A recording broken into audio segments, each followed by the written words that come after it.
আপা আপা, অপূর্ব ভাইয়ের পাছায় না কুত্তায় কামড় দিয়েছে। কথাটি বলেই পোকায় খাওয়া দাঁতে হাসতে লাগলো নির্ঝর। মৌনতা শাসন করার ভঙ্গিতে বলল, এসব কি ধরনের ভাষা নির্ঝর? পাছা কি আর কুত্তাই বা কি? এইসব কি বইয়ে লেখা আছে? নির্ঝর ঠোঁট উল্টে তাকিয়ে রইল বড় বোনের পানে। মৌনতা বলল, কুত্তা নয় কুকুর বলবি, ঠিক আছে? তা না হয় বুঝলাম, কিন্তু পাছা বোঝাতে কি বলবো আপা? বাম বলবি, বাম। নির্ঝর ওপর নিচ মাথা নাড়িয়ে পুনরায় বলল, অপূর্ব ভাইয়ের বামে কুকুরের কামড় দিয়েছে। জানো আপা, ভাইয়া না বাচ্চাদের মতো করে কাঁদছিল। মৌনতার ভ্রুজোড়া কুঁচকে গেল। এত বড় ছেলেকে কুকুরে কামড়িয়েছে, কিন্তু অপূর্ব ভাইয়ের বাম পর্যন্ত কুকুর নাগাল পেল কিভাবে? নির্ঝর মৌনতার হাত ধরে বলল, তার জন্য তো ভাইয়াদের বাড়ি যেতে হবে। চলো না আপা, অপূর্ব ভাইয়াদের বাড়িতে যাই। মৌনতা নির্ঝরের কথায় সায় দিয়ে বাড়ি থেকে বের হলো। বসার ঘরে মাঝ বয়সী একজন ডাক্তার বসে আছেন, হাতে ওনার ইনজেকশন। আয়েশা খানম দরজায় করাঘাত করছেন আর বলছেন, ডাক্তার কখন ধরে বসে আছে অপূর্ব? দরজা খোলো তাড়াতাড়ি, ইঞ্জেকশন না দিলে তো ইনফেকশন হয়ে যাবে। বিছানায় উবু হয়ে শুয়ে আছে অপূর্ব। ব্যথার স্থান ডান হাত দিয়ে ধরে রেখেছে। শোয়া অবস্থায় মায়ের কথার উত্তর দিল, দরকার হলে আমার ক্ষত স্থান পচে যাবে, তবু নিজের ইজ্জত বিসর্জন দেওয়া আমার পক্ষে সম্ভব নয়। আমি প্যান্ট খুলে কিছুতেই ইঞ্জেকশন নিব না মা। ডাক্তার তার ভাঙা কণ্ঠে চেঁচিয়ে বললেন, আপনি দরজা খুলে আমায় ভেতরে আসতে দিন অপূর্বম। কথা দিচ্ছি আমি ব্যতীত আর কেউ আপনার গোপন স্থান দেখতে পারবে না। লজ্জায় চোখ মুখ কোঁচকে নিল অপূর্ব। মৌনতা এবং অপূর্বদের বাড়ি এক পাড়ায় এবং পাশাপাশি। মৌনতা নির্ঝরের হাত ধরে ভেতরে এসে দাঁড়ালো।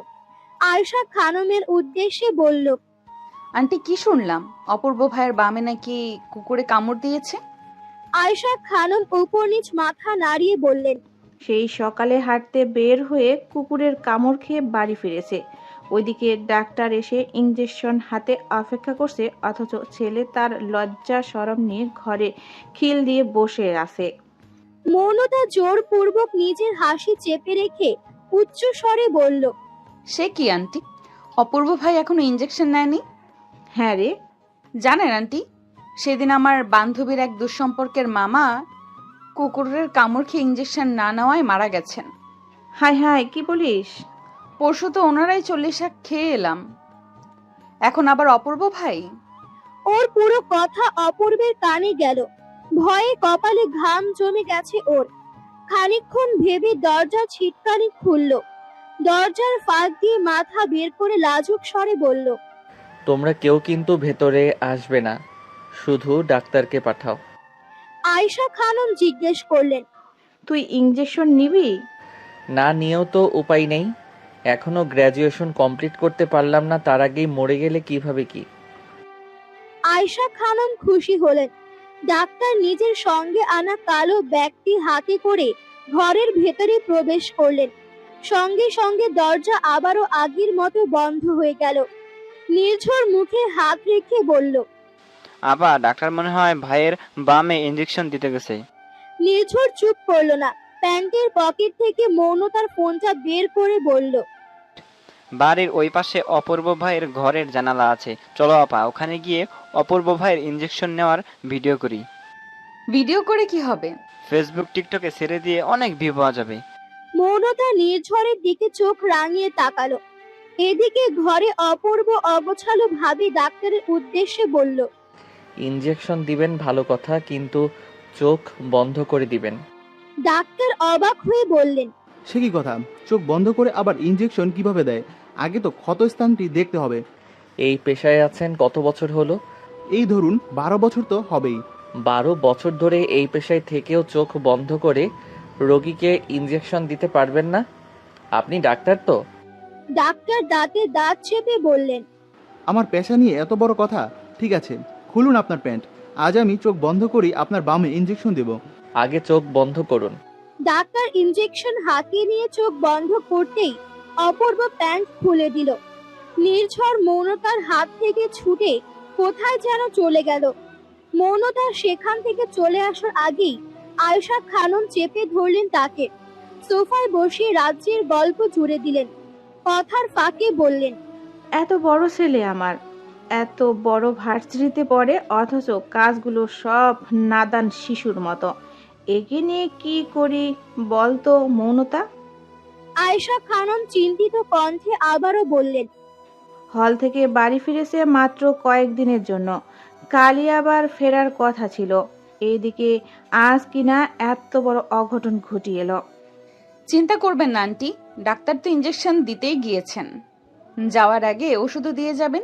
নিয়মিত ওষুধ খেলে দেখবেন অপূর্ব ভাই একদম ঠিক হয়ে যাবে। আয়েশা খানম স্বস্তি ফিরে পেলেন। অপূর্বের ঘরের দরজা খুলে ডাক্তার বের হলেন। কপালে বিন্দু বিন্দু ঘাম জমে আছে। নিজের মোটা শরীর নিয়ে সোফায় বসে পড়লেন। ক্লান্ত কণ্ঠে বললেন, খাওয়ার পানি হবে? আয়েশা খানম ছুটে রান্নাঘরে গেলেন। গ্লাসে করে পানি এনে ডাক্তারের হাতে দিলেন। এক নিঃশ্বাসে গ্লাসের পানিটুকু শেষ করে ডাক্তার বললেন, ছোট বাচ্চাদের ইঞ্জেকশন দিতেও বোধ হয় আমার এত নাকানি চুবানি খেতে হয়নি, যা এই দামড়া ছেলেকে ইঞ্জেকশন দিতে গিয়ে হয়েছে। ডাক্তার তার ব্যাগ থেকে কাগজ কলম বের করে প্রেসক্রিপশন লিখে অপূর্বর বাবা দাউদ ইসলামের হাতে দিলেন। দাউদ ইসলাম ডাক্তারের ফি মিটিয়ে ওনাকে এগিয়ে দিতে গেলেন। এতক্ষণ আটকে রাখা দীর্ঘশ্বাস ছাড়লেন আয়েশা খানম। দরজার ফাঁক দিয়ে মাথা বের করে অপূর্ব বলল, মা, ওই পাশের বাড়ির মেয়েটাকে দাঁত বের করে ভেটকি মারতে নিষেধ করে দাও। এদিকে ব্যথায় আমার মরি মরি অবস্থা, আর এই মেয়ে কিনা আমার বাড়িতে এসে হাসাহাসি করছে। মৌনতার মুখখানি চুপসে গেল। ডানে বামে তাকিয়ে বসা থেকে উঠে দাঁড়ালো। তারপর দিল ভো দৌড়। আয়েশা খানম তেড়ে যেতে লাগলেন ছেলের ঘরের দিকে। মায়ের এমন আগমন দেখে দ্রুত দরজা আটকে দিল অপূর্ব। আয়েশা খানম বাইরে থেকে রাগী কণ্ঠে বললেন, অসভ্য ছেলে, দরজা বন্ধ করলি কেন? খোল বলছি। অপূর্ব দরজা খুলল না। দরজা খুললেই মা এসে তার বাম দেখতে চাইবে, অথচ সে যে বড় হয়েছে, ছোট্ট শিশু থেকে এক বলিষ্ঠ দেহের পুরুষ হয়েছে, তা যেন মা কিছুতেই বুঝতে চান না। বিছানায় বসে হাঁপাচ্ছে মৌনতা। দৌড়ে আসার ফলে দম আটকে গিয়েছিল তার। মৌনতার মা রাজিয়া সুলতানা মেয়েকে এভাবে হাঁপাতে দেখে এগিয়ে এলেন। প্রশ্ন করলেন, কিরে, কোথা থেকে দৌড়ে এলি?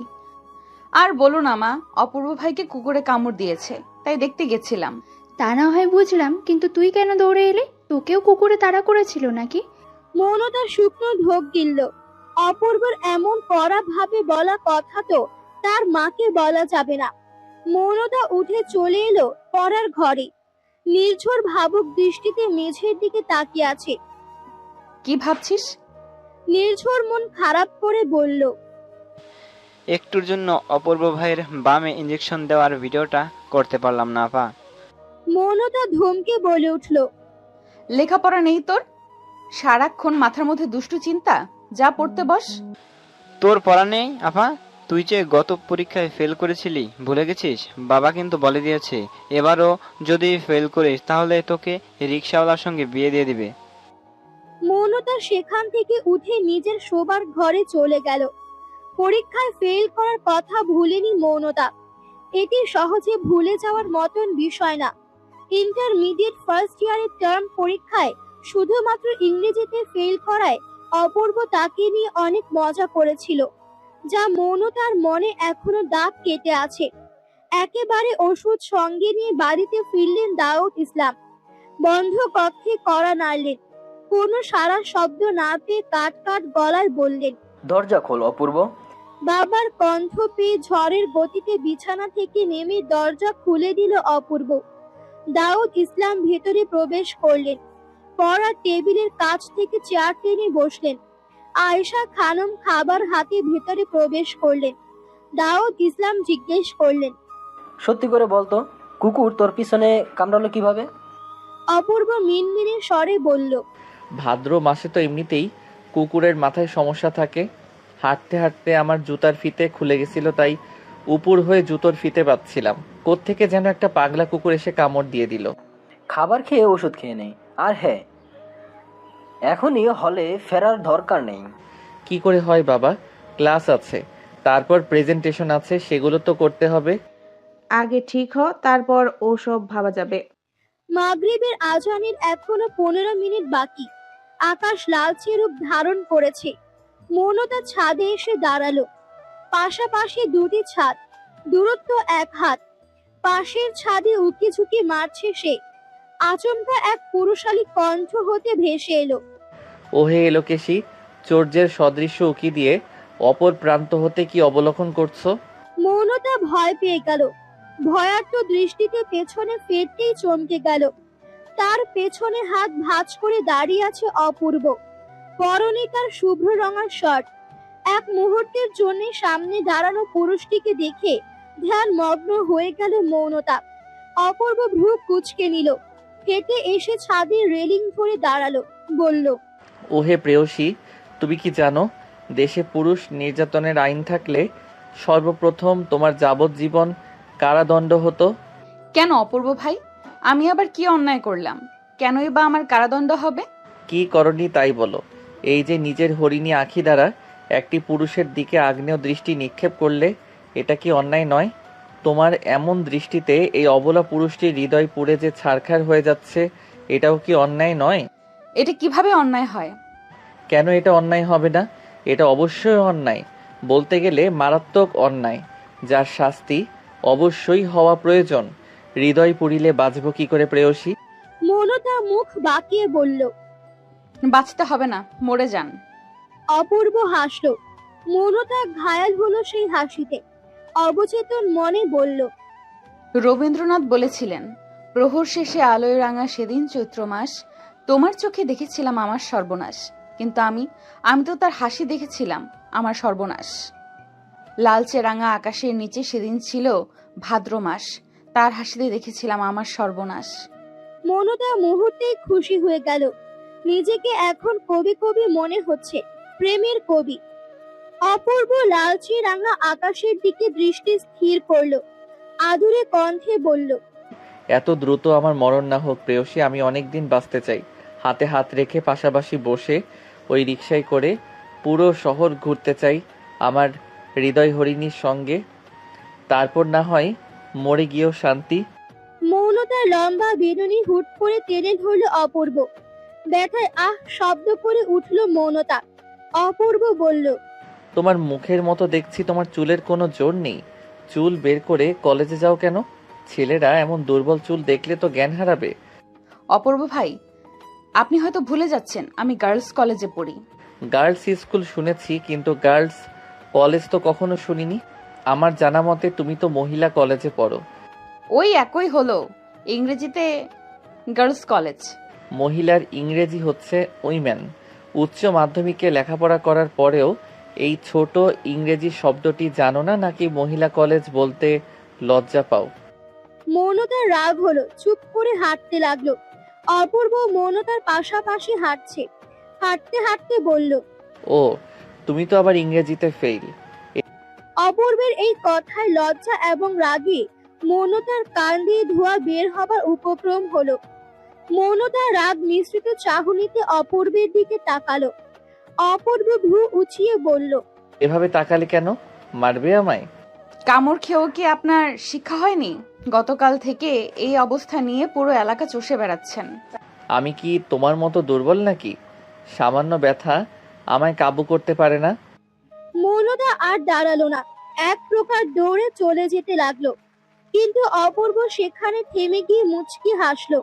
গলা উঁচু করে বলল, কাল থেকে যেন হিজাব পরে বের হতে দেখি। সদর দরজায় রাজিয়া সুলতানার সামনে পড়ে গেল মৌনতা। সন্দেহ ভাজন দৃষ্টিতে মেয়ের দিকে তাকিয়ে আছেন রাজিয়া সুলতানা। বললেন, এত বড় হয়ে গেছিস অথচ এখনো রাস্তাঘাট দিয়ে দৌড়ে দৌড়ে বাড়ি ফিরতে লজ্জা করে না? মৌনতা দুদিকে মাথা নাড়ালো। রাজিয়া সুলতানা চমকে গেলেন, বললেন, আবার মাথা নাড়িয়ে বোঝানো হচ্ছে লজ্জা নেই? বোকা বোকা চাহনিতে হাসলো মৌনতা। রাজিয়া সুলতানা সরে দাঁড়ালেন দরজার সামনে হতে। পেছন থেকে বললেন, হাত মুখ ধুয়ে তাড়াতাড়ি খেতে আয়। আজ অফিসে যাওনি বাবা? না, ছুটি নিয়ে এসেছি। বাড়িতে আজ মেহমান আসবে, তাই আগেই চলে এসেছি। কে আসবে বাবা? এলেই দেখতে পাবি। মৌনতা আর কথা বাড়ালো না। রাজিয়া সুলতানা খাবার বেড়ে দিতেই খেতে গেল সে। কয়েকটি গুরুত্বপূর্ণ কাগজ ফটোকপি করতে গিয়েছিল অপূর্ব। ফটোকপি শেষে বাড়ি ফেরার পথে কেউ তার নাম ধরে ডাকলো। সঙ্গে সঙ্গে ভ্রু কুঁচকে পেছন ফিরে তাকালো সে। অপূর্বকে দাঁড়াতে দেখে অধরে হাসি ফুটে উঠল নুসেরার। নুসেরা এগিয়ে এসে জিজ্ঞেস করলো, কতদিন পর তোমায় দেখলাম অপূর্ব, কেমন আছো? ভালো আছি, তুমি কেমন আছো? আর ভালো থাকা, তুমি তো আমার মেসেজের কোনো উত্তরই দাও না, এমনকি কল দিলেও ধরো না। আমায় কি ইগনোর করছো? ভুল বুঝছো নুসেরা, আসলে সময়টা খুব ব্যস্ততায় কাটছিল। সোশ্যাল মিডিয়ায়ও অনেক দিন ধরে অ্যাক্টিভ ছিলাম না, তাই দেখতে পাইনি। বুঝছি। যদি বাবার মত থাকতো, আমাকে ভর্তি পরীক্ষা দিতে দিত, তাহলে হয়তো আজ আমাদের মধ্যকার এত দূরত্ব থাকতো না। আজ তাহলে আসি, কাজ আছে আমার। সময় করে আমাদের বাড়িতে এসো একদিন। অপূর্ব প্রস্থান করলো। স্কুল এবং কলেজ জীবনে নুসেরা এবং অপূর্ব সহপাঠী ছিল। এখন দুজনেই আলাদা দুটি বিশ্ববিদ্যালয়ের শিক্ষার্থী। খাওয়া শেষে মোবাইল নিয়ে বসে আছে মৌনতা। এতক্ষণে সেই মেহমান চলে এসেছে। অকস্মাৎ রাজিয়া সুলতানা ঘরে এসে বিছানার ওপর একটি শাড়ি রাখলেন। মৌনতার উদ্দেশ্যে বললেন, যা এই শাড়িটা পরে আয়। শাড়ি কেন পরবো মা? ছেলেপক্ষ তোকে দেখতে এসেছে, তাই শাড়িটা পরে আয়। মৌনতা মুহূর্তেই চমকে গেল। এসব কি বলছো মা? ছেলেপক্ষ দেখতে এসেছে মানে? আমি কিন্তু এত তাড়াতাড়ি বিয়ে করব না মা। রাজিয়া সুলতানা বিরক্ত হয়ে বললেন, আহা, দেখতে এলেই কি বিয়ে হয়ে যায় নাকি? শুধু ওনাদের সামনে যাবি, ওনারা দেখবেন, তারপর চলে আসবি।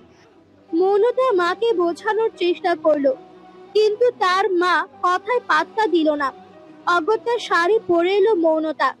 শাড়ির সঙ্গে ম্যাচিং হিজাব বাঁধলো মাথায়। রাজিয়া সুলতানা মেয়েকে নিয়ে বসার ঘরে এলেন।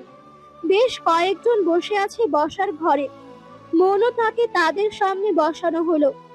একজন বয়স্ক মহিলা প্রশ্ন করলেন, নাম কি মা?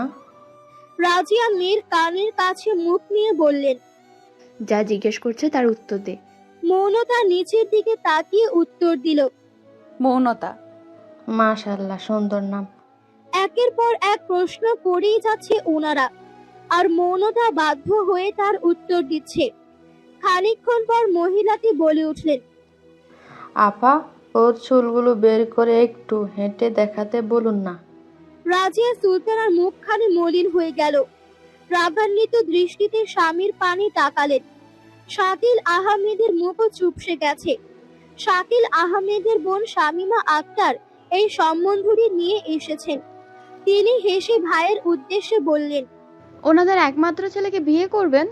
বিয়ে করানোর আগে তো একটু যাচাই বাছাই করে নিতে হয় নাকি? ওনারা যা বলছে তাই কর। শাকিল আহমেদ আর কিছু বলতে পারলেন না। মৌনতার ইচ্ছে করছে এখানেই কান্না করে দিতে। মেয়ের হিজাব খোলার জন্য উদ্যত হলেন রাজিয়া সুলতানা। হঠাৎ অপূর্ব প্রবেশ করলো ভিতরে। হাস্যোজ্জ্বল মুখে সবাইকে সালাম দিল। শাকিল আহমেদের উদ্দেশ্যে বলল, চাচা, এনারা কারা? মৌনতাকে দেখতে এসেছি। সে কি চাচা, এত তাড়াতাড়ি মেয়েকে বিয়ে দিয়ে দিবেন? দেখা দেখি হলেই কি আর বিয়ে হয়ে যায়? এছাড়া মৌনতার তো বিয়ের বয়স হয়েছেই। বড়দের মাঝখানে বসে বসে কথা গিলছো কেন? যাও, ঘরে গিয়ে পড়তে বসো। মৌনতা মলিন মুখে বসার ঘর থেকে উঠে নিজের ঘরে চলে গেল। মৌনতা যেতেই অপূর্ব জিজ্ঞেস করলো, আপনাদের মধ্যে পাত্রকে? বয়স্ক মহিলাটি পাশের লোকটিকে দেখিয়ে বললেন, এ যে আমার ছেলে, ওর জন্যই মেয়ে খুঁজছিলাম। ছেলে আমার সরকারি চাকরিজীবী। অপূর্ব ভ্রু কুঁচকে লোকটির দিকে তাকালো, প্রশ্ন করলো। বয়স কত আপনার? উপস্থিত মা ছেলে বিভ্রান্ত হয়ে গেল। লোকটি নিচু স্বরে বলল, গত সপ্তাহে 40-এ পা দিয়েছে। অপূর্বের মুখে কাঠিন্যতা এসে ভর করলো। বিনয় নিয়ে বলল, আপনারা যাকে দেখতে এসেছেন তার বয়স সবে 17। আপনার স্ত্রী হিসেবে এই মেয়েটি একদমই মানানসই নয়। আপনারা আসতে পারেন। একটা মাত্র মেয়ে আপনার, বিয়ে দিবেন ভালো কথা, তাই বলে এত বয়স্ক একটি লোকের সঙ্গে বিয়ে ঠিক করবেন? তুমি জ্ঞান দেওয়ার কে ছেলে? আমাদের মেয়ে আমরা যা ইচ্ছে করব। ও যেই হোক আপা, ভুল কিছু তো বলেনি, বরং তোমার কথায় সায় দেওয়া আমার ভুল হয়েছে। হ্যাঁ করছি না আপা, নিজের ভুল স্বীকার করছি। মুখটা ঝামটা মেরে চলে গেলেন শামীমা আক্তার। মেয়েকে বিয়ে দেওয়ার জন্য উঠে পড়ে লেগেছেন, অথচ বিয়ের পর যদি আমার মতো করে হঠাৎ মেয়ে জামাই বাড়িতে চলে আসে, তখন কি এভাবেই বসিয়ে রাখবেন নাকি? রাজিয়া সুলতানা লজ্জা পেলেন, অতি ব্যস্ত হয়ে বললেন, তুমি বসো বাবা, আমি তোমার জন্য চা নিয়ে আসছি। অপূর্ব উঠে দাঁড়ালো। মৌনতার ঘরের দিকে যেতে যেতে বলল, শুধু চা আমি খাই না, সাথে কিছু বিস্কুটও দিয়ে যাবেন। আমি আপনার বলদি মেয়ের ঘরে আছি। রাজিয়া সুলতানা হাসলেন, রান্নাঘরের দিকে যাওয়া ধরলেন। মৌনতা গালে হাত দিয়ে বিছানায় বসে আছে। আজ অনেকদিন বাদে অপূর্ব এই বাড়িতে প্রবেশ করেছে। মৌনতার ঘরে শেষ যখন অপূর্ব এসেছিল, তখন মৌনতার এসএসসি পরীক্ষা চলছিল। শাকিল আহমেদ অপূর্বকে বলেছিল যাতে এসএসসি পরীক্ষার সময়টা সে মৌনতাকে একটু পড়ায়। অপূর্ব শাকিল আহমেদের কথা ফেলতে পারল না। নিজের লেখাপড়া ছেড়ে ছুড়ে আরেকজনকে পড়াতে চলে এসেছিল। অপূর্ব ঘরে ঢুকে মৌনতার টেবিলের সামনে হতে চেয়ারটি টেনে বসলো। গম্ভীর কণ্ঠে বলল, গালে হাত দিয়ে বসে আছো কেন? ওই মাঝবয়সী লোকটির সঙ্গে বিয়ে হয়নি বলে কি মন খারাপ? মৌনতা অপূর্বর দিকে পূর্ণ দৃষ্টিতে তাকালো, বলল, আপনি অনেক বাজে বকেন অপূর্ব ভাই। তোমার নাম মৌনতা কে রেখেছে বলো তো? বাবা রেখেছে। কেন? বিশ্বাস করো, তোমার সঙ্গে মৌনতা নামটি যায় না। তোমার নাম হওয়া উচিত ছিল বাচালতা। এই লোকটির কিছু কথা শুনলেই মৌনতার রাগ চূড়ান্ত পর্যায়ে পৌঁছে যায়। এখনো তাই হলো। অপূর্ব বলল, আহা, রেগে যাচ্ছ কেন? তোমার তো খুশি হওয়া দরকার। এই অপূর্ব তোমায় নতুন একটি নাম দিয়েছে, আজ থেকে তোমার নাম বাচালতা সেন। ওইটা বনলতা সেন হবে। তুমি আমার বাচালতা সেন। আপনি আমার নাম দেওয়ার কে? অলরেডি আমার একটি নাম আছে। রবীন্দ্রনাথ ঠাকুর যদি বিয়ের পর তার স্ত্রীর নাম বদলে ফেলতে পারে, তাহলে এই বিংশ শতাব্দীতে এসে আমি কেন পারবো না? সে তার বউয়ের নাম রেখেছে, আমি কি আপনার বউ নাকি? একসময় না একসময় কারো না কারো বউ তো হবেই, তাই আগে থেকেই নাম রেখে দিয়েছি। আন্টি আপনাকে সহ্য করে কিভাবে বলুন তো? আন্টির জায়গায় আমি হলে ঝাঁটাপিটা করে আপনার মাথা থেকে এই ভুল সাহিত্য বের করে দিতাম অপূর্ব ভাই। মায়ের জায়গায় তুমি তো যেতে পারবে না, তবে চাইলে অন্য একটি জায়গা ঠিকই নিতে পারো। কোন জায়গা? রাজিয়া সুলতানা চায়ের ট্রে হাতে ভেতরে এলেন। অপূর্বর কথা মাঝপথে থেমে গেল। চায়ের কাপ হাতে নিয়ে চুমুক দিয়ে অপূর্ব বলল, আহ, চাটা দারুণ হয়েছে চাচি। আপনার এই মেয়েটিকেও ভালো করে চা বানানো শিখাবেন তো। রূপের যে ছিরি, যদি চা খাইয়ে স্বামীর মন জয় করতে পারে। চা খেয়ে মৌনতার বাড়ি থেকে নিজের বাড়িতে চলে গেল অপূর্ব।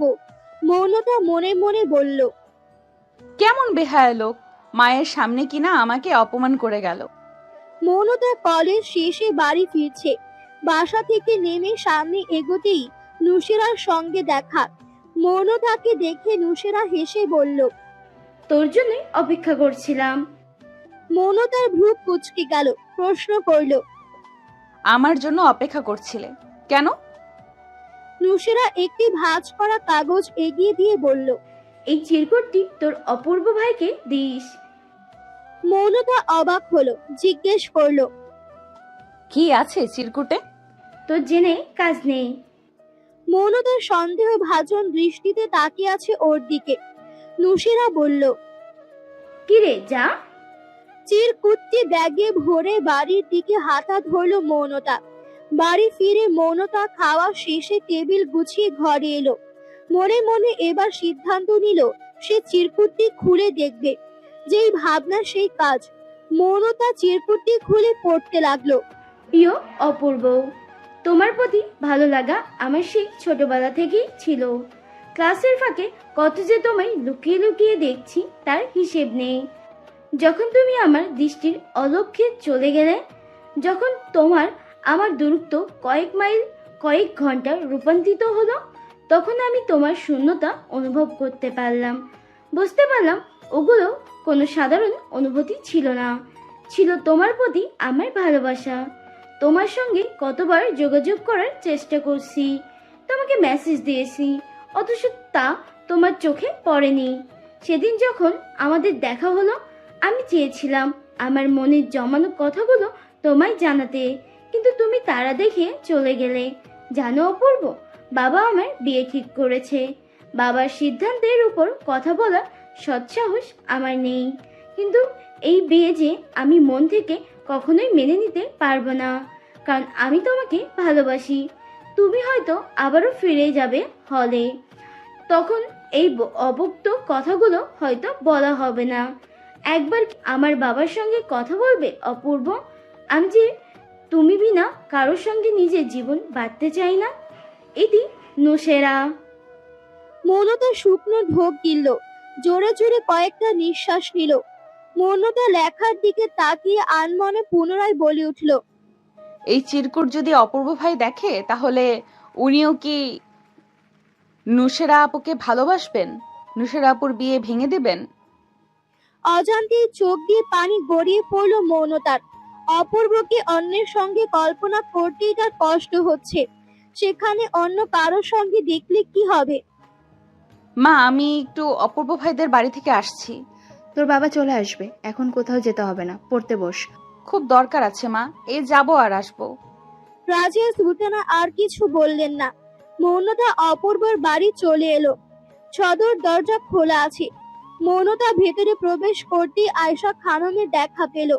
মৌনতাকে দেখে আয়েশা খানম বললেন, আরে মৌনতা যে, হঠাৎ এ সময়? তোর তো সহজে দেখাই পাওয়া যায় না এ বাড়িতে। অপূর্ব ভাই কোথায় আন্টি? জানি না, ঘরে গিয়ে দেখতো। মৌনতা মাথা নাড়িয়ে অপূর্বের ঘরের দিকে পা বাড়ালো। দরজার ফাঁক দিয়ে উকি ঝুঁকি মারতে লাগলো। ঘরের ভেতরে আলো জ্বলছে, কিন্তু কাউকে দেখা যাচ্ছে না। পেছন থেকে হুট করে কেউ বলে উঠল, ওহে আমার বাচালতা সেন, এই গরিবের আলোয় কি চুরি করিতে আসিয়াছ? মৌনতা জিভে কামড় দিয়ে সোজা হয়ে দাঁড়ালো। তারপর ঘরের ভেতর প্রবেশ করলো। নিজেকে ধাতস্থ করে পেছন ফিরে হাসলো। অপূর্বর উদ্দেশ্যে বলল, সোনা দানা টাকা পয়সা সব চুরি করে নিয়ে যেতে এসেছি। অপূর্ব মুচকি হেসে বিছানায় বসলো, বলল, বললাম তো এটি গরিবের আলোয়।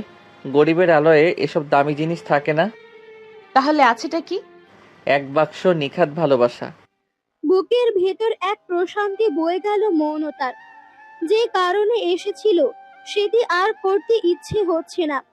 ওড়নায় বাঁধা নুসেরার চিরকুটটি আর অপূর্বর হাতে দেওয়া হলো না মৌনতার।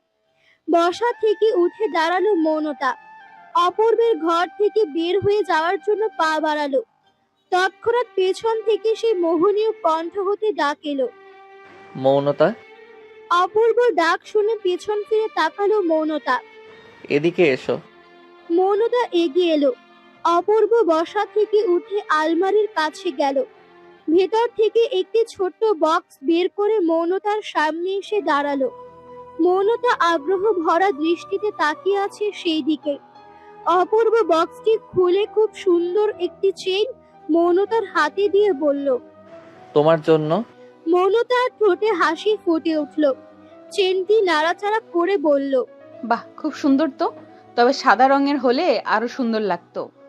অপূর্ব ভ্রু কুঁচকে বলল, সোনা কখনো সাদা রঙের হয় নাকি? এটি সোনার চেইন।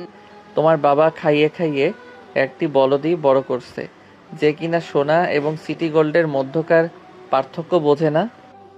অপূর্বের কথায় এবার আর রাগ হলো না মৌনতার, বরঞ্চ অবাকের চূড়ান্ত পর্যায়ে পৌঁছে গেল। অপূর্ব বলল, এইভাবে হা করে তাকিয়ে আছো কেন?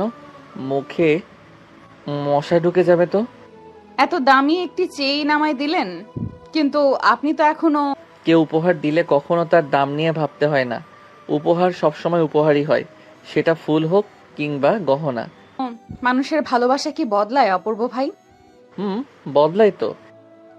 আপনারটাও কি বদলে যাবে? আমি যেহেতু একজন সাধারণ মানুষ, সেহেতু বদলাতেই পারে। মৌনতার মুখখানি মলির হয়ে গেল। অপূর্ব মুচকি হেসে বলল, এখনকার ভালোবাসা বদলে তা আরো দ্বিগুণ হয়ে যাবে, বুঝলে? মৌনতার মুখে আবারও হাসি ফুটে উঠল। অপূর্ব বলল, কাল আমি হলে ফিরে যাচ্ছি, আবার কবে ফিরবো ঠিক নেই। এত তাড়াতাড়ি চলে যাবেন? তাড়াতাড়ি কোথায়, প্রায় 1 সপ্তাহ পরে যাচ্ছি। 1 সপ্তাহ বুঝি অনেক দিন হলো? অপূর্ব দেয়াল ঘড়ির দিকে লক্ষ্য করে বলল, 8টা বেজে গেছে, বাড়ি যাওয়ার কথা কি ভুলে গেলে নাকি? মৌনতা ঘড়ির দিকে লক্ষ্য করল। সময় দেখতেই জিভে কামড় দিল।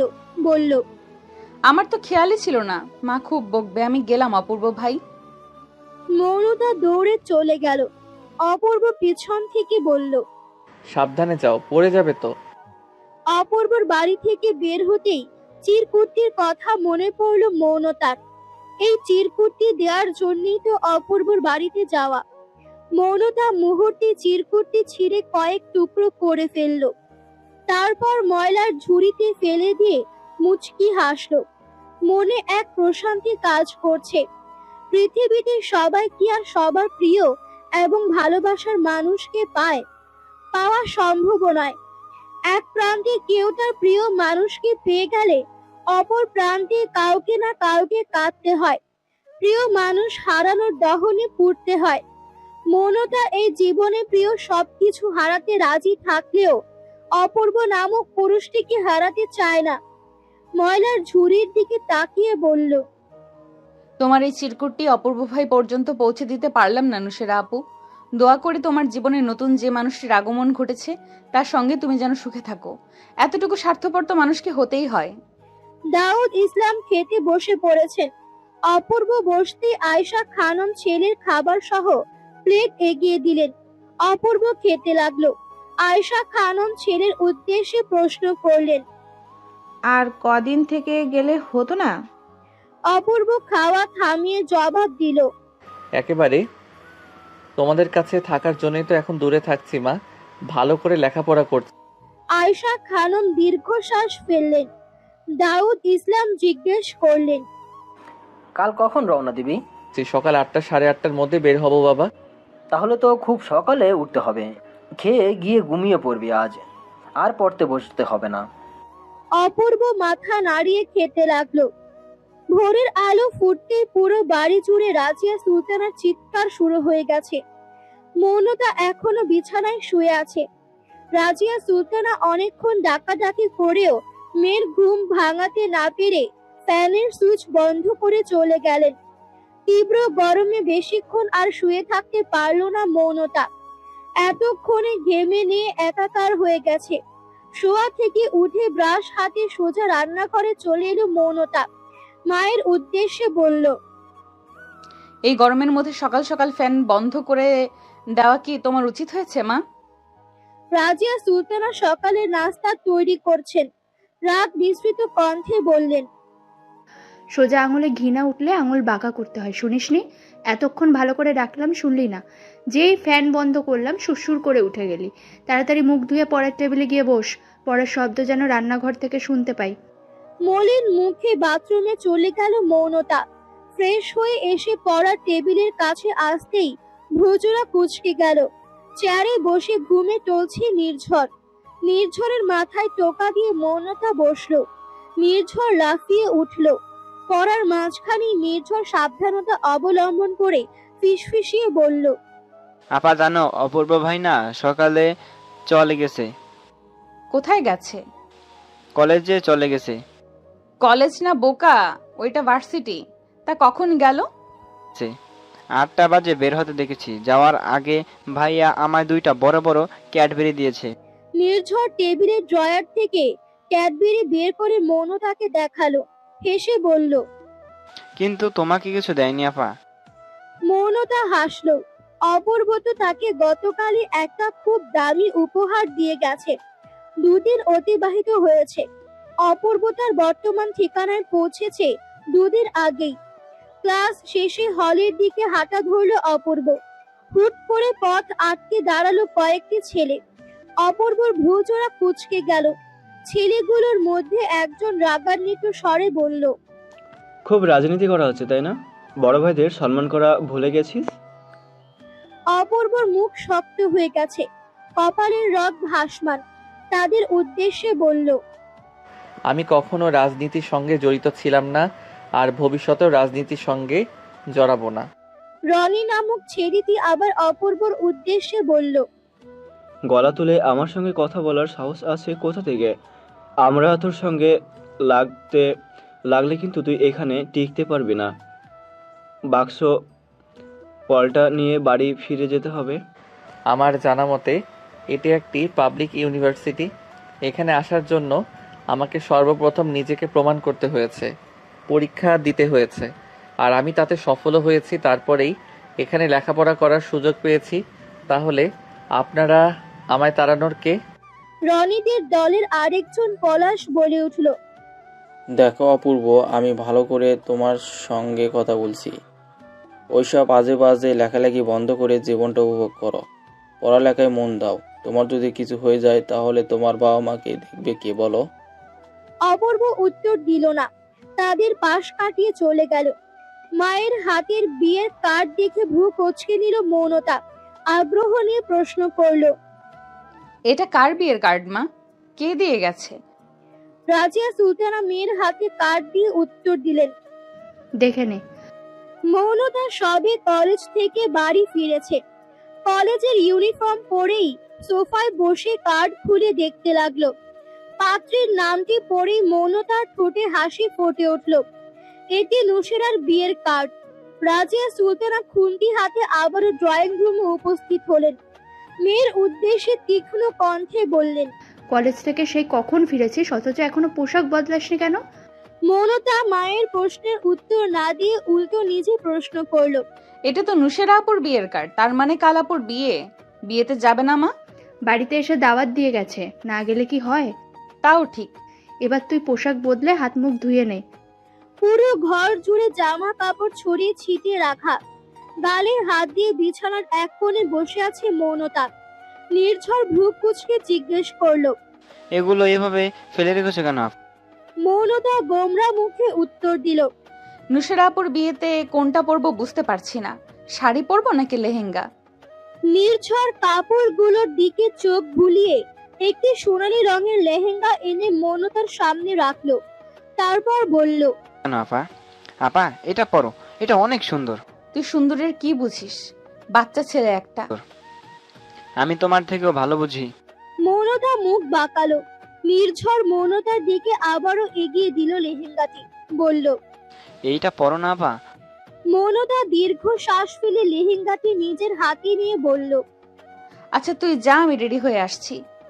নির্ঝর হেসে চলে গেল ঘর থেকে। মৌনতা লেহেঙ্গা পরে আয়নার সামনে দাঁড়ালো। খুঁটিয়ে খুঁটিয়ে নিজেকে দেখছে। না, খারাপ লাগছে না, বরং বেশ ভালোই দেখতে লাগছে। মাথায় হিজাব বেঁধে ঠোঁটে হালকা করে লিপস্টিক দিয়ে ঘর থেকে বের হলো মৌনতা। শাকিল আহমেদ এবং রাজিয়া সুলতানা তৈরি হয়ে বসে আছেন। মৌনতা আসতেই রওনা দিলেন নুসেরার বাড়ির উদ্দেশ্যে। রং বেরঙের লাইট দিয়ে সাজানো হয়েছে বাড়ি। অতিথিরা চলে এসেছে বিয়ে বাড়িতে। নুসেরা বিষণ্ণ মনে বসে আছে। মীরা তাকে বউ সাজিয়ে চলে গেছে ঘরের বাইরে। নতুন বর চলে এসেছে এতক্ষণে।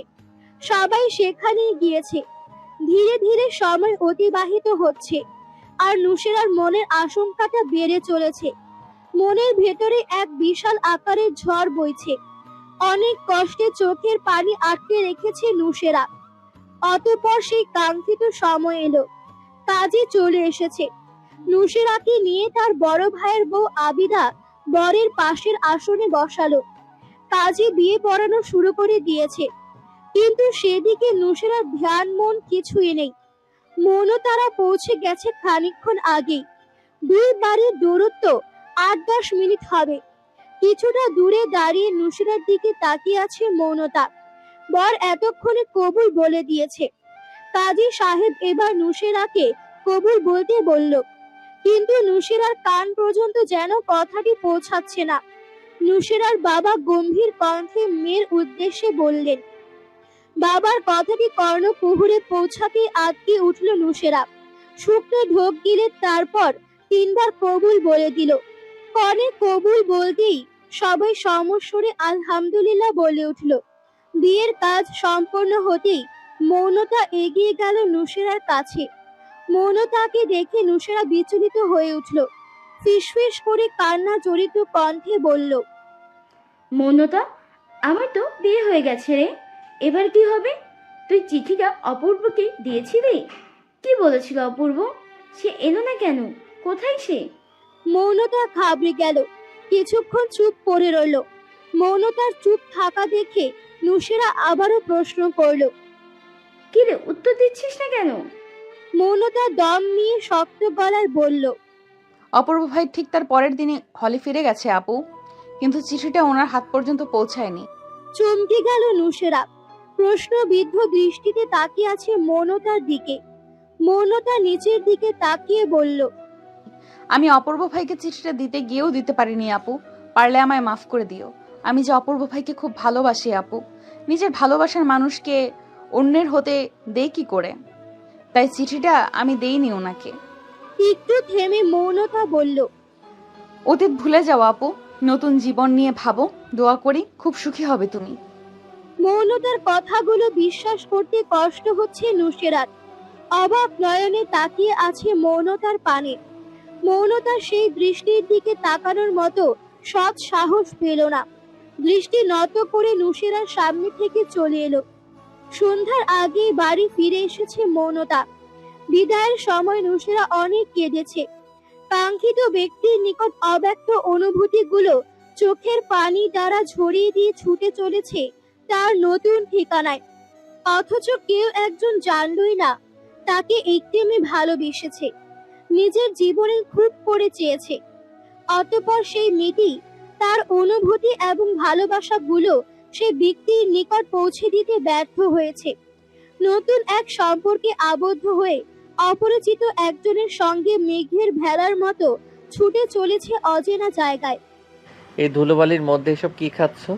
পেট খারাপ হবে তো। সবে মাত্র একটি বড় সাইজের ভেলপুরি মুখে ঢুকিয়েছে মৌনতা। পরিচিত কণ্ঠস্বর শুনে পেছনে ফিরতেই চেনা মুখটি দেখতে পেল। মুখের খাবার দ্রুত শেষ করে দোকানিকে টাকা দিয়ে এগিয়ে এলো। চমকায়িত কণ্ঠে বলল, অপূর্ব ভাই। অপূর্ব ভ্রু কুঁচকে নিয়ে বলল, এসব অস্বাস্থ্যকর খাবার খেয়ে যে দুদিন পর অসুস্থ হয়ে যাও, তা কি তোমার মা জানে? আমি কি রোজ রোজ এসব খাই নাকি অপূর্ব ভাই? কলেজ ছুটি? কলেজ তো সেই কখন ছুটি হয়েছে, এমনকি আমার কোচিংও শেষ। ও, তাহলে যাওয়া যাক। মৌনতা মাথা নাড়িয়ে বান্ধবীদের থেকে বিদায় নিয়ে অপূর্বর সঙ্গে হাঁটা ধরল। হাঁটতে হাঁটতে অনেকটা পথ অতিক্রম করেছে তারা। মৌনতা প্রশ্ন করল, কখন এলেন অপূর্ব ভাই? এই তো এখনই।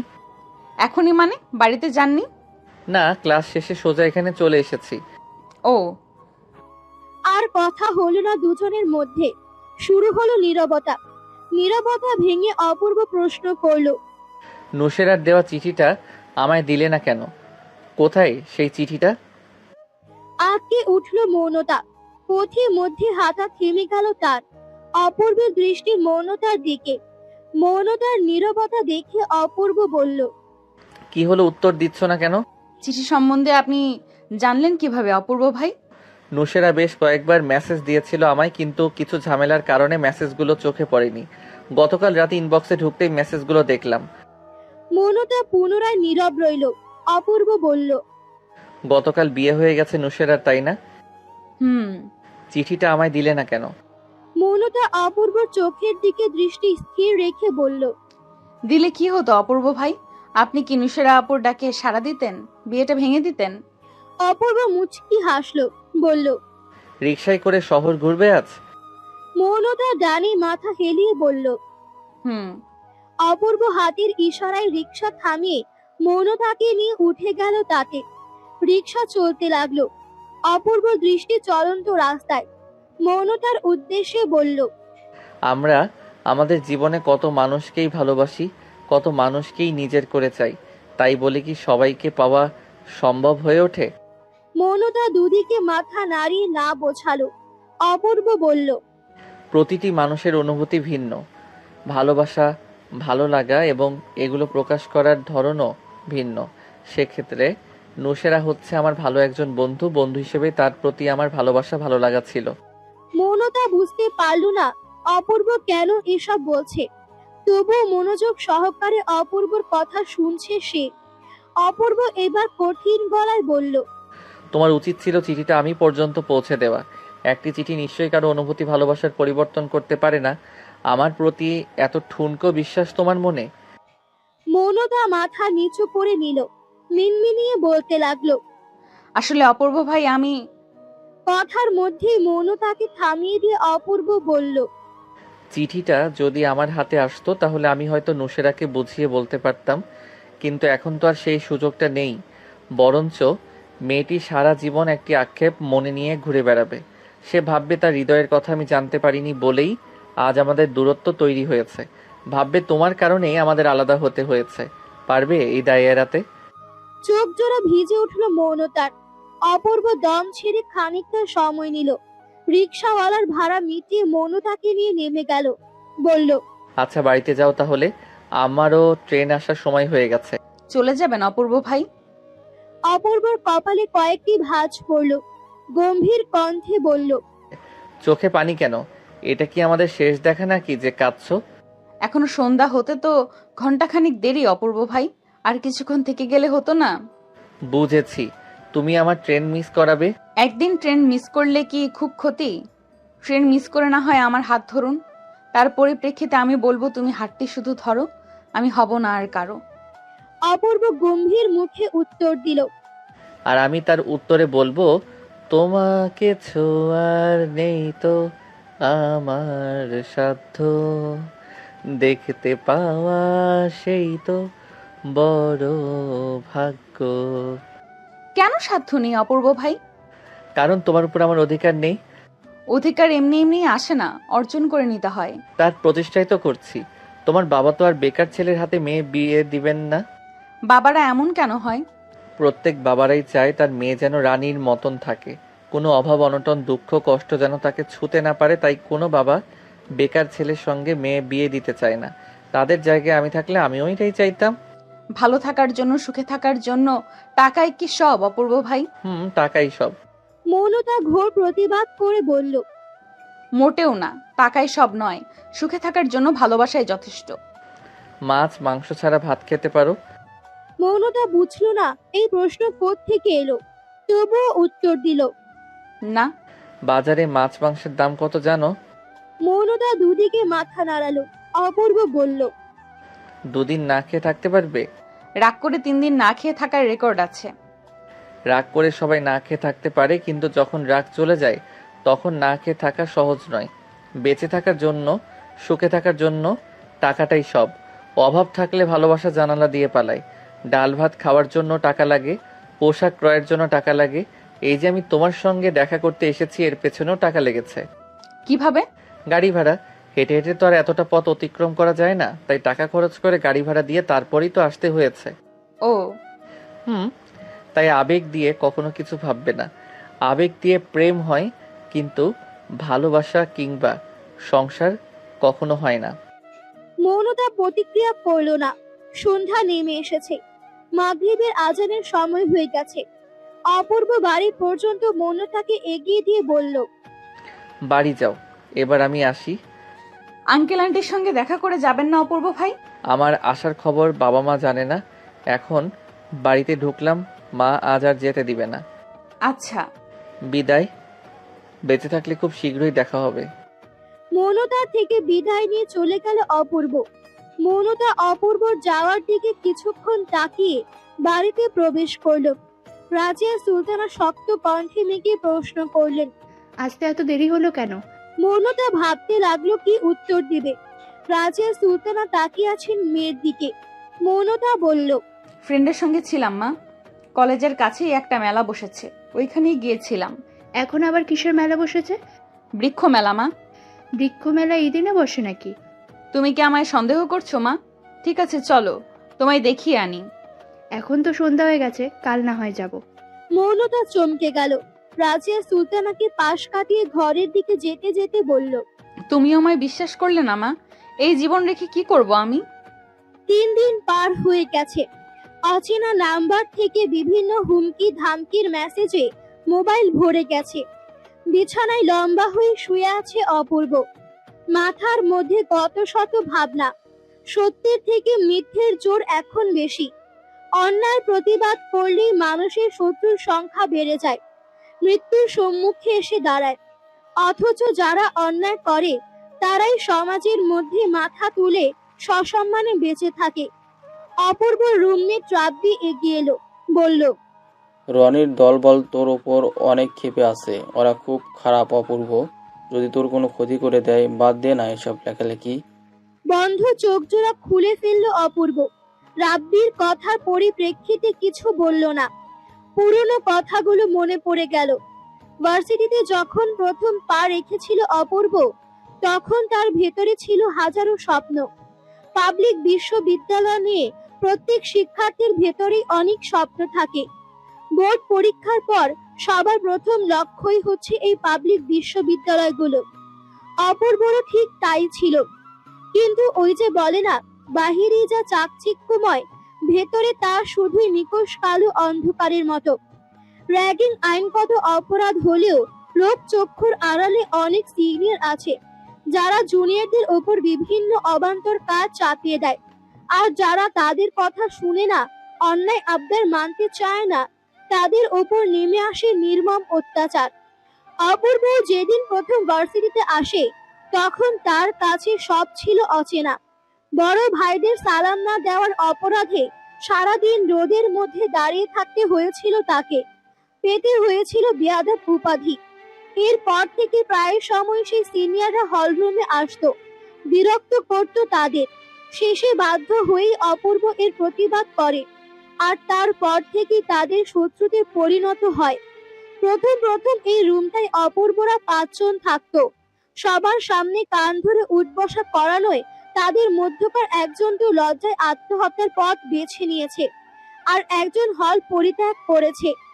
এই সিনিয়রদের কত কত অন্যায় আবদার, তৈরি করেছে কত নোংরা নিয়ম, যার বিষয়ে সামাজিক গণমাধ্যমে অনেক লেখালেখিও করেছে অপূর্ব। এমনকি কয়েকজনকে সঙ্গে নিয়ে উপর মহলে অভিযোগ জানিয়েছে। তারপর থেকেই ওরা অপূর্বর পেছনে লেগেছে। অপূর্বকে যারা সঙ্গ দিয়েছিল তারাও জীবন ভয়ে সরে দাঁড়িয়েছে প্রতিবাদ করা থেকে। কিন্তু অপূর্ব সরেনি। সে তার স্থানে দৃঢ় প্রত্যয় নিয়ে অনড় রয়েছে। অপূর্বর কাছ থেকে কোনো উত্তর না পেয়ে বিরক্ত হলো রাব্বি, বলল, তুই তোর বাবা মায়ের একমাত্র ছেলে, তোর কিছু হলে তোর তাদের কি হবে বল তো? এই ভয়ে কি মাথা নিচু করে ওই বাজে ছেলেগুলোর পা চাটবো? রাব্বি দীর্ঘ শ্বাস ফেলল।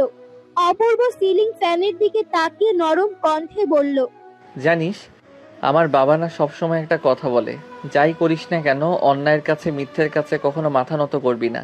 আর আমি আমার বাবার আদর্শে বড় হয়েছি, তাই এদের এই হুমকি ধামকিতে আমার কিচ্ছু যায় আসে না।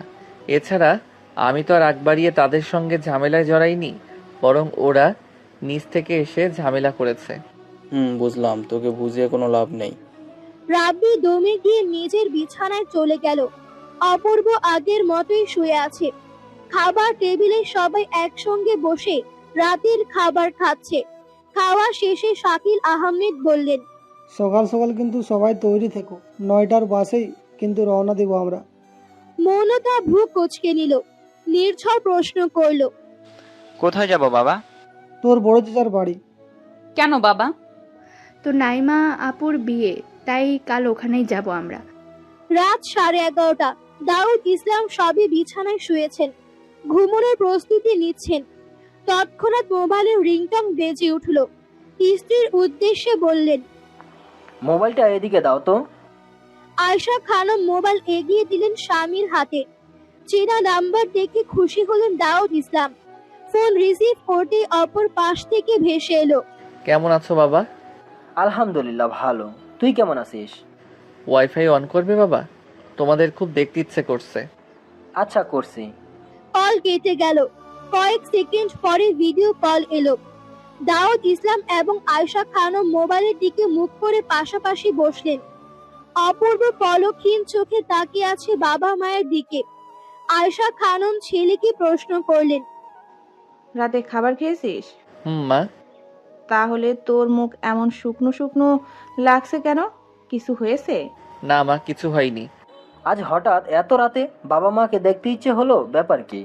তোমাদের দেখার খুব ইচ্ছে হলো তাই ফোন করেছি।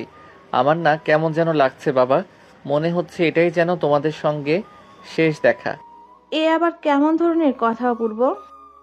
অপূর্ব পুনরায় হাসলো। প্রায় 1 ঘন্টার মতো বাবা মায়ের সঙ্গে কথা বলে অনিচ্ছা সত্ত্বেও ফোন কাটলো। পুরো একটা দিন অতিবাহিত হয়ে আরেকটা দিনের সূচনা হয়েছে, কিন্তু সেই যে গত পরশুরাতে অপূর্ব রাতে ফোন করেছিল, তারপর আর তার কোনো খবর নেই। সকাল থেকে আয়েশা খানম ছেলের চিন্তায় মশগুল হয়ে আছেন। চিন্তিত কণ্ঠে স্বামীর উদ্দেশ্যে বললেন, আরেকবার ফোন করে দেখো না ছেলেটার কি হয়েছে। ও তো এমন করে না, রোজই তো ফোন করে আমাদের সঙ্গে কথা বলে। গতকাল থেকেই তো চেষ্টা করে যাচ্ছি, কিন্তু নাম্বার বারবার বন্ধ বলছে। ওর কোনো বন্ধুকে ফোন করে দেখো না যদি কোনো খবর পাও। ওর বন্ধুদের নাম্বার আমার কাছে আছে নাকি? ওইসব ভার্সিটিতে তো যখন তখন পরীক্ষা কিংবা প্রেজেন্টেশন শুরু হয়ে যায়, হয়তো তাই নিয়ে ব্যস্ত আছে। আমরা বরং আজ রাতটা অপেক্ষা করি, দেখবে ছেলে আমাদের ঠিক সময় খোঁজ খবর নেবে। স্ত্রীকে কোনো মতে বুঝিয়ে বাড়ির বাইরে চলে গেলেন দাউদ ইসলাম। কোনো বুঝি আয়েশা খানমের মাথা থেকে চিন্তা দূর করতে পারেনি। যতই হোক, মা তো, সন্তানের কিছু হলেই তাদের মনটাই আগে কু ডেকে ওঠে। দাউদ ইসলাম নিজেও ছেলের চিন্তা থেকে বের হতে পারছেন না। দিন পেরিয়ে সন্ধ্যা হয়ে গেল। মাগরিবের নামাজ পড়ে ড্রয়িং রুমে বসে আছেন দাউদ ইসলাম। ফোনের রিংটং বেজে উঠতে রিসিভ করে কানের কাছে ধরে বললেন, আসসালামু আলাইকুম, কে বলছেন? আমি অপূর্ব বন্ধু রাব্বি বলছি চাচা। অপূর্ব কোথায় বাবা? গতকাল থেকে ফোন করছি কিন্তু ধরছেই না। এদিকে ওর মা আর আমি তো চিন্তায় শেষ। এই বুড়ো বয়সে এত চিন্তা কি সহ্য হয় বলো? রাব্বি থতমত খেয়ে গেল। গোছালো কথাগুলো অগোছালো হয়ে গেছে মুহূর্তেই। ফোনের অপর প্রান্ত থেকে কোনো সারা শব্দ না পেয়ে দাউদ ইসলাম ফের বললেন, কি হলো বাবা, কথা বলছো না যে? কোথায় অপূর্ব? রাব্বি জোরে একটা নিঃশ্বাস টেনে নিয়ে বলল, চাচা আপনাকে একবার আসতে হবে। কেন বাবা? আমি মেসেজের ঠিকানা পাঠিয়ে দিচ্ছি চাচা, আপনি আপনার কোনো রিলেটিভ বা পরিচিত কাউকে নিয়ে সেই ঠিকানায় আজকের মধ্যে চলে আসুন।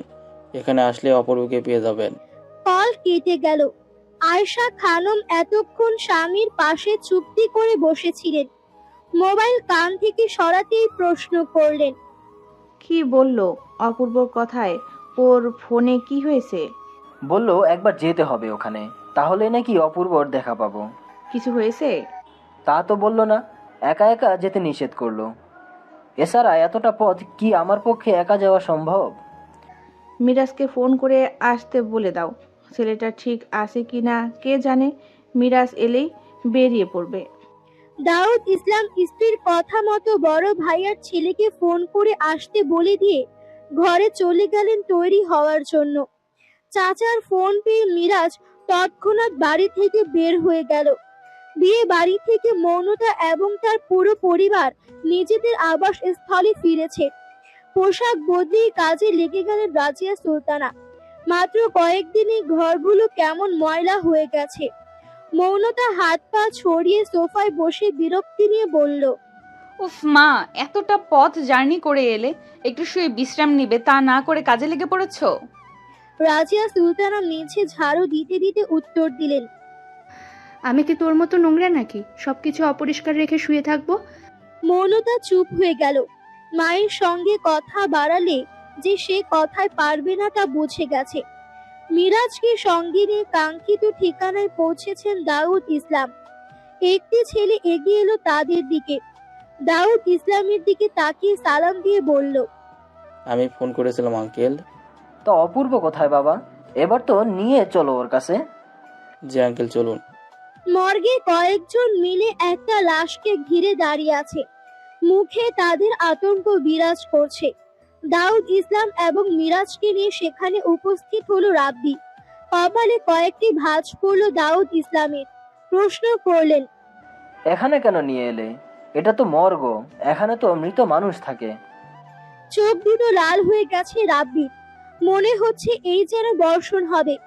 নীরব ভঙ্গিতে এগিয়ে গেল সেই মৃত দেহের দিকে। মুখের ওপর থেকে কাফনের কাপড় সরিয়ে দিয়ে দৃষ্টি সরিয়ে নিল। পরিচিত মুক্তি দেখে অন্তর আত্মা কেঁপে উঠল দাউদ ইসলামের। পৃথিবীর সবচেয়ে নিকৃষ্ট দৃশ্যপট হচ্ছে জীবিত পিতার দৃষ্টি সম্মুখে সন্তানের লাশ। ছোট ছোট কদম ফেলে এগিয়ে গেলেন দাউদ ইসলাম। অক্ষিদয় ভিজে গেছে ওনার। শিশু সুলভ কণ্ঠে বললেন, অপূর্ব বাপ, আমার এই অসময়ে এভাবে এখানে শুয়ে আছিস কেন? এই দেখ, তোর বাবা এসেছে, চোখ খোল এবার। নিস্তেজ প্রাণহীন দেহ পড়ে আছে বেডে, নেই কোনো সারা শব্দ। দাউদ ইসলাম হাউমাউ করে কেঁদে দিলেন। কাঁদতে কাঁদতে চিৎকার করে বললেন, কি হয়েছে আমার ছেলের? ও কথা বলছে না কেন? কেন আমার কথা শুনছে না? আমার ছেলে তো কখনোই আমার অবাধ্য ছিল না। উঠ না অপূর্ব, এদিকে তোর মা তো তোর জন্য অপেক্ষা করছে। মিরাজ দাউদ ইসলামের বাহু ধরে উনাকে সামলানোর চেষ্টা করতে লাগলো, কিন্তু পুত্রের এমন অবস্থা দেখে কিছুতেই স্বাভাবিক হতে পারছেন না দাউদ ইসলাম। উনার প্রেসার বেড়ে গেছে। উপস্থিত একজন ডাক্তার থেমে থেমে বললেন, অপূর্ব আর বেঁচে নেই, উনি গতকাল রাতে আত্মহত্যা করেছেন। কথাটি মুহূর্তের মধ্যেই দাউদ ইসলামের মস্তিষ্কে আঘাত করে। সঙ্গে সঙ্গে উনি জ্ঞান হারান। উনার দেহখানা ভারসাম্য হারিয়ে লুটিয়ে পড়ে মিরাজের ওপর।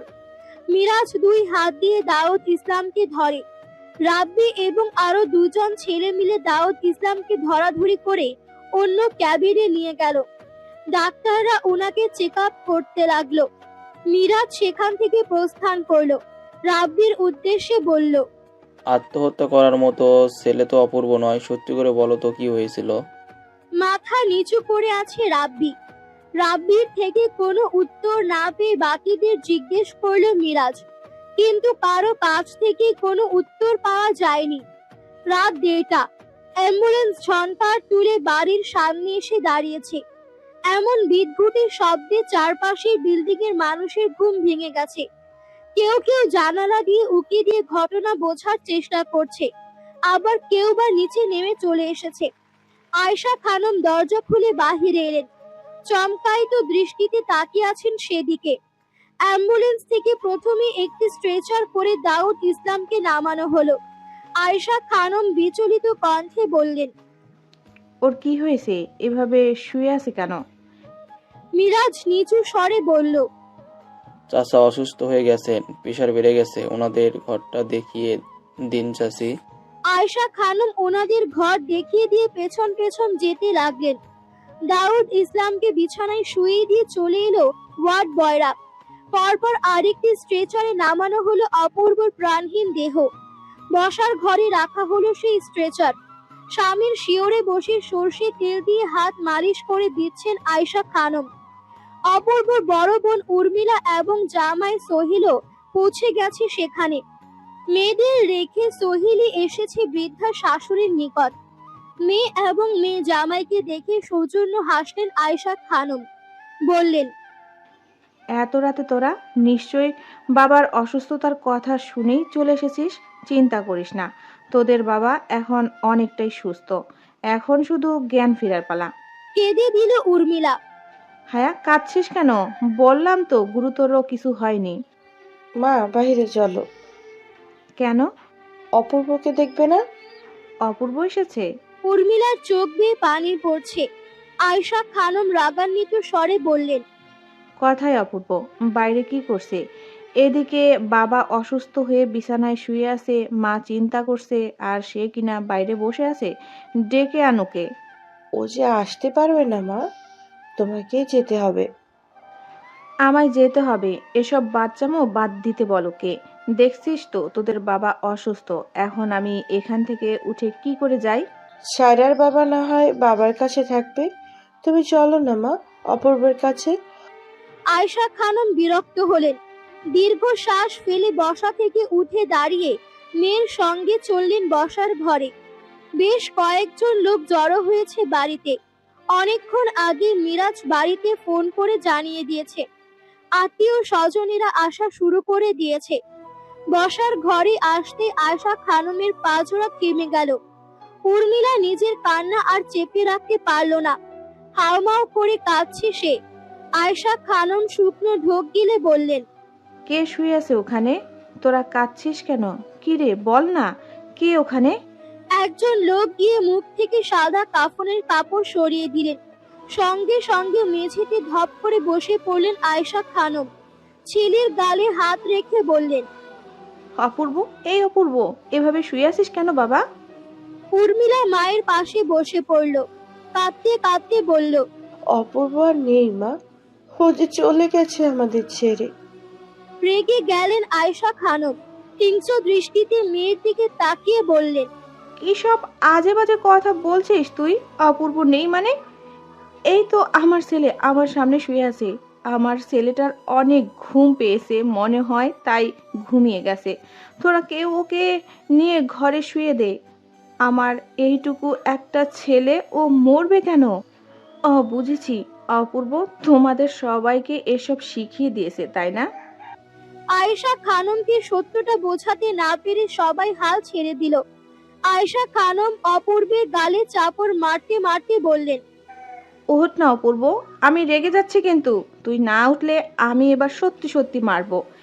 ওই অপূর্ব ওঠ, কেন বুঝতে পারছিস না? তোর মায়ের বয়স হয়েছে, এখন কি ফাজলামি করার বয়স আছে? তারপরেও ছেলের কোনো সারা শব্দ পেলেন না আয়েশা খানম।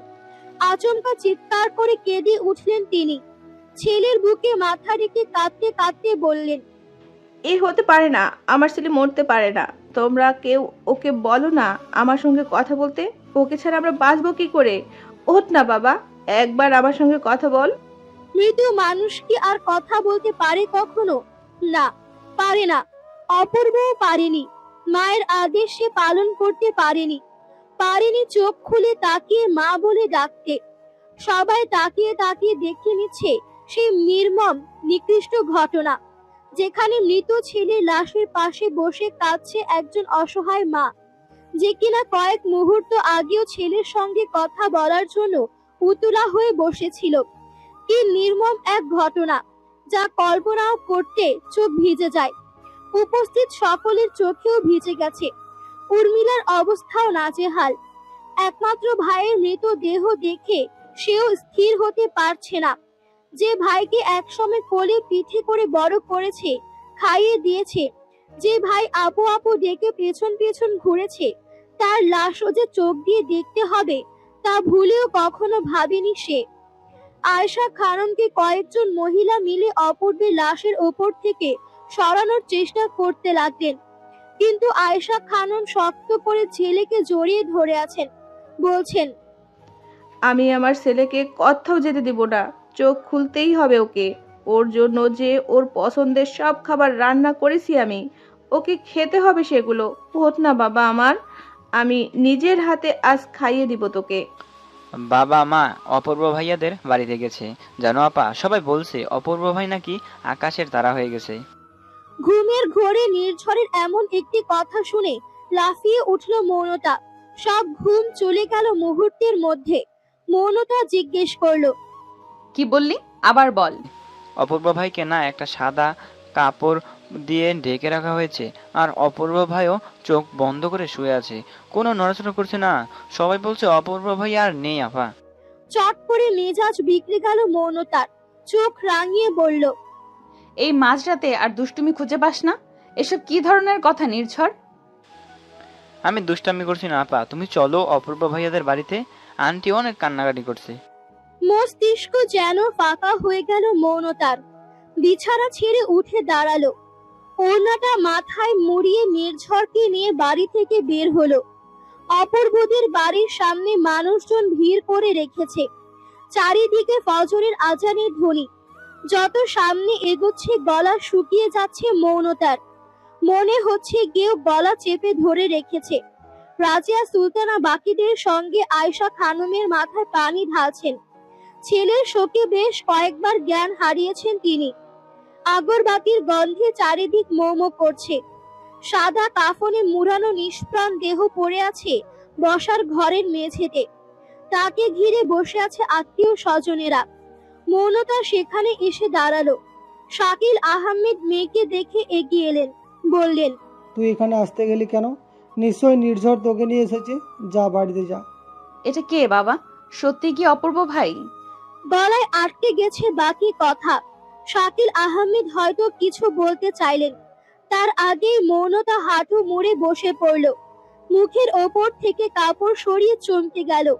নিষ্পলক দৃষ্টিতে তাকিয়ে আছে অপূর্বর দিকে। কি সুন্দর দেখতে লাগছে অপূর্বকে।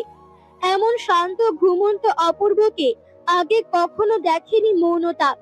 পুরুষ মানুষ ঘুমালে এত সুন্দর লাগে মৌনতা ভেবে পায় না। বড় বড় কত লেখকদের কত উপন্যাস পড়েছে মৌনতা, কিন্তু এমন কোনো বর্ণনা সে খুঁজে পায়নি। মুহূর্তেই মৌনতার ইচ্ছে জাগলো লেখক হবার।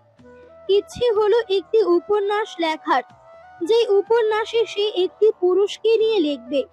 সেই পুরুষটি হচ্ছে অপূর্ব, যার থেকে চোখ সরাতে ইচ্ছে করছে না মৌনতার। এতক্ষণে অপূর্ব যদি জেগে থাকতো তাহলে হয়তো এভাবে বেহায়ার মতো তাকিয়ে থাকার জন্য কবিতার মাধ্যমে মৌনতাকে অপমানিত করত। শাকিল আহমেদ মেয়ের কাঁধে হাত রেখে বললেন, মৌনতা উঠ এখান থেকে। ধ্যান ভাঙলো মৌনতার। ঘাড় ঘুরিয়ে বাবার দিকে তাকালো, মুচকি হেসে বলল, অপূর্ব ভাই সবার সামনে এভাবে শুয়ে আছে কেন বাবা? অপূর্ব ভাইকে এভাবে অনেক সুন্দর লাগছে। মেয়ের এমন কথায় অজান্তেই চোখ ভিজে উঠল শাকিল আহমেদের।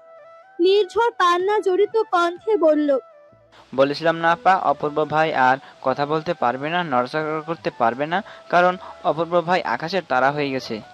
মৌনতা অপূর্বর মুখের দিকে তাকালো, খানিকক্ষণ বসে রইল, মনে মনে বলতে লাগলো, এত সুন্দর একটি ছেলে কি করে মরে যেতে পারে? কি মায়া এসে জমেছে ওনার মুখের মধ্যে। পরক্ষণেই মনকে শক্ত করে মৌনতা বলল, না না, অপূর্ব ভাই মরতে পারে না। আমাদের যে এখনো একসঙ্গে হাতে হাত রেখে অনেকটা পথ চলা বাকি, ভালোবাসা প্রকাশ করা বাকি। মৌনতা কাঁপা কাঁপা হাতে অপূর্বকে স্পর্শ করলো, চোখে মুখে হাত বুলাতে লাগলো। ভেতরে কেমন এক অদ্ভুত শিহরণ খেলে গেল। এই 17 বছরের জীবনে সে এক দুঃসাধ্য কাজ করে ফেলেছে। সে তার এত দিনকার স্বপ্ন পূরণ করতে পেরেছে অপূর্ব নামক পুরুষটিকে ছুঁতে। এই স্বপ্নটি বেশ কয়েকবার দেখেছিল মৌনতা, কিন্তু পূরণ করতে পারেনি। এমন সুযোগ যে অপূর্ব কখনো তাকে দেয়নি। অপূর্বর চেতনা থাকলে হয়তো এমন কাজ করার মতো দুঃসাহস হতো না। ভাবনার মধ্যেই শুনতে পেল কেউ বলছে, ছেলেটা খুব ভালো ছিল, একেবারে দাউদ ভাইয়ের মতো হয়েছে। তা মূল্য কিভাবে? শুনেছি তো আত্মহত্যা করেছে। মৌনতার হুঁশ ফিরল। খেয়াল করলো অপূর্বর শরীর বরফের মতো ঠান্ডা হয়ে আছে। নাকের কাছে হাত নিতে আটকে উঠল, শ্বাস প্রশ্বাস চলছে না। মৌনতা বাবার দিকে তাকালো, চোখ দিয়ে পানি বর্ষণ হচ্ছে তার, দম বন্ধ হয়ে যাচ্ছে। কাঁপা কাঁপা গলায় বলল, বাবা, অপূর্ব ভাই। শাকিল আহমেদ মেয়ের পাশে বসলেন, বললেন, গতকাল রাতেই মারা গেছে। মস্তিষ্ক ফাঁকা হয়ে গেল, সবকিছু এলোমেলো লাগছে। কিছুক্ষণ আগেও যাকে নিয়ে ঘর বাঁধার স্বপ্ন দেখেছিল একটি মেয়ে, সেই মানুষটি কিনা মরে গেছে, লাশ হয়ে সাদা কাফনে জড়িয়ে শুয়ে আছে। প্রিয় মানুষটির প্রাণহীন দেহ ঝাঁকিয়ে ডাকতে লাগলো মৌনতা। চিৎকার করে কান্না জড়িত কণ্ঠে বলতে লাগলো, অপূর্ব ভাই সত্যিই কি আপনি আর নেই? এ কি করে হতে পারে? আপনি তো আমায় কথা দিয়েছিলেন আমায় ছেড়ে যাবেন না, আমায় নিজের করে নেবেন, পুরো শহর ঘুরবেন। তাহলে কেন এখন এইভাবে শুয়ে আছেন? উঠুন না অপূর্ব ভাই, আপনি এইভাবে নিজের প্রতিজ্ঞা ভঙ্গ করতে পারেন না, আমায় ঠকাতে অপূর্ব ভাই। মেয়ের এমন পাগলামি দেখে চমকে উঠলেন শাকিল আহমেদ। মেয়ের মাথায় হাত দিয়ে বললেন, মৌনতা মা, মৃত মানুষের জন্য কাঁদতে নেই, তাদের আত্মা কষ্ট পাবে তো। আমি তো কাঁদছি না বাবা, কেন যে চোখ দিয়ে পানি পড়ছে বুঝতে পারছি না। তুমি অপূর্ব ভাইকে তাকাতে বলো না বাবা, ওনাকে যে আমি ভালোবাসি বাবা, আমার ভালোবাসার কি হবে বাবা? শাকিল আহমেদের ভেতরে ভয় হানা দিয়েছে। মৌনতা অপূর্বকে ভালোবাসে এমন একটি সত্য তো ওনার জানা ছিল না। এবার কি হবে? কিভাবে সামলাবেন মেয়েকে? ভাবনার মধ্যে মৌনতা একটি ভয়ঙ্কর কাণ্ড ঘটিয়ে ফেলল। কাফনের কাপড় অপূর্বর শরীর থেকে খুলে ফেলার চেষ্টা করতে লাগলো। তৎক্ষণাৎ মিরাজ এসে হাত ধরল মৌনতার। পাগলামি বেড়ে গেল মৌনতার। তেজ দেখিয়ে বলল, ছাড়ুন আমার হাত, আমি জানি আমার অপূর্ব ভাইয়ের কিচ্ছু হয়নি। ও বাবা, অপূর্ব ভাইকে আমার সঙ্গে কথা বলতে বলো না। শাকিল আহমেদ নির্ঝরের উদ্দেশ্যে বলল, তোর মাকে ডেকে নিয়ে আয়। তোদের মা ছাড়া মৌনতাকে কেউ সামলাতে পারবে না। নির্ঝর দৌড়ে গেল রাজিয়া সুলতানার কাছে। এদিকে মৌনতাকে সামলানো যাচ্ছে না, পাগলামি বেড়ে যাচ্ছে, বারবার তেড়ে যাচ্ছে অপূর্বর দিকে। রাজিয়া সুলতানা এলেন, স্বামীর মুখে সমস্ত ঘটনা শুনে অবাক হলেন। মেয়েকে জড়িয়ে ধরে নরম কণ্ঠে বললেন, এভাবে কান্নাকাটি করলে হবে বল? যে যাওয়ার সে তো চলেই গেছে, কাঁদলে কি আর মরা মানুষ ফেরত আসবে বল? কিন্তু অপূর্ব ভাই তো বলেছিল আমায় ছেড়ে যাবে না। কেন এমন করলো অপূর্ব ভাই? বলো না মা। কি বোঝ দিয়ে মেয়েকে শান্ত করবেন ভেবে পেলেন না রাজিয়া সুলতানা। কাঁদতে কাঁদতে এক পর্যায়ে অজ্ঞান হয়ে গেল মৌনতা। শাকিল আহমেদ এবং রাজিয়া সুলতানা মেয়েকে নিয়ে বাড়িতে চলে গেলেন। দাউদ ইসলাম শব্দহীন কদম ফেলে ছেলের লাশের পাশে এসে বসলেন। এতদিন সবাই যাকে গম্ভীর এবং কঠিন হৃদয়ের মানুষ বলে জেনে এসেছে, তাকেও যে কাঁদতে দেখতে হবে কেউ হয়তো কখনো ভাবতেও পারেনি। সে গম্ভীর তেজি দাউদ ইসলামের চোখে পানি দেখে উপস্থিত সকলের মনটা বিষিয়ে উঠেছে। দাউদ ইসলাম সযত্নে ছেলের মাথায় হাত বুলিয়ে দিয়ে বললেন, ঘুমা বাবা ঘুমা। আজ যাদের জন্য আমরা তোকে হারিয়েছি, যাদের জন্য আমাদের কুল খালি হয়েছে, তারাও এই অন্যায়ের শাস্তি একদিন ঠিক ভোগ করবে। অন্যায়কারীরা কখনো ছাড় পায় না। নিজ হাতে ছেলের মুখ কাফনের কাপড় দিয়ে ঢেকে দিলেন দাউদ ইসলাম। সবার উদ্দেশ্যে বললেন, মসজিদে জানিয়ে দাও, জানাজার ব্যবস্থা করো, সকাল হলেই কবর দিতে হবে তো। মৌনতাকে স্যালাইন দেওয়া হয়েছে, ঘুমের ইনজেকশন দিয়ে ঘুম পাড়িয়ে রাখা হয়েছে। জেগে গেলেই বিপদ, কেউ সামলাতে পারে না তাকে। মুখে শুধু একটাই কথা, আমি অপূর্ব ভাইয়ের কাছে যাব, এনে দাও আমার অপূর্ব ভাইকে। আজ দুদিন হলো ছেলেকে নিজ হাতে কবরে শুয়ে দিয়ে এসেছেন দাউদ ইসলাম। পুরো বাড়ির পরিবেশ থমথমে। আয়েশা খানম এখনো ছেলের মৃত্যু মেনে নিতে পারেননি। উর্মিলা মেয়েদের নিয়ে আপাতত এখানেই থাকার সিদ্ধান্ত নিয়েছে। সোহেলও তা মেনে নিয়েছে। রাব্বি বসে আছে দাউদ ইসলামের সামনে। দাউদ ইসলাম গম্ভীর কণ্ঠে প্রশ্ন করলেন, সেদিন রাতে কি হয়েছিল আমার ছেলের সঙ্গে? একদম সত্যি কথা বলবে। এমন একটা কাজ করার মতো ছেলে আমার অপূর্ব নয়। শুকনো ঢোক গিলল রাব্বি। মনে পড়ল সেই দিনের সেই ভয়ঙ্কর এবং নির্মম ঘটনা। রাত 11টা কিংবা 11:30 বাজে। রোজকার মতো অপূর্ব এবং রাব্বি মিলে তাদের অ্যাসাইনমেন্ট করছিল। বাহির থেকে জোরে জোরে কেউ দরজা ধাক্কা দিচ্ছে। অপূর্ব ভ্রুজোড়া কুঁচকে বলল, দেখো তো গিয়ে কে এসেছে। রাব্বি দরজা খুলতেই চমকে গেল। রনির দল বলেরা ভিতরে প্রবেশ করলো। মাহমুদ তাদের মধ্যকার দুজনকে চোখ দিয়ে ইশারা দিতেই তারা রাব্বির উদ্দেশ্যে বলল, তুমি আমাদের সঙ্গে চলো, কাজ আছে। কোথায় যাব? এত রাতেই বা কেন যাব? রনি রাগান্বিত স্বরে বলল, অপূর্বর সঙ্গে থাকতে থাকতে দেখছি তুইও চরম বেয়াদব হয়ে গেছিস। যা বলছি তাই কর, যা ওদের সঙ্গে। রাব্বি ঘোর প্রতিবাদ করতে চাইল, কিন্তু পারল না। ছেলে দুজন এক প্রকার টেনে হিচড়ে নিয়ে গেল রাব্বিকে। দরজা ভেতর থেকে বন্ধ হয়ে গেল। রাব্বি একবার শুধু পিছনে ফিরে তাকাতে পেরেছিল। তারপর সারা রাত আর ফিরতে পারেনি হলরুমে।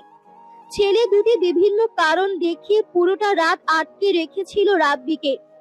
একটা সময় ওখানে ঘুমিয়ে পড়ে রাব্বি। যখন তার ঘুম ভাঙে তখন সকাল 8টা বাজে।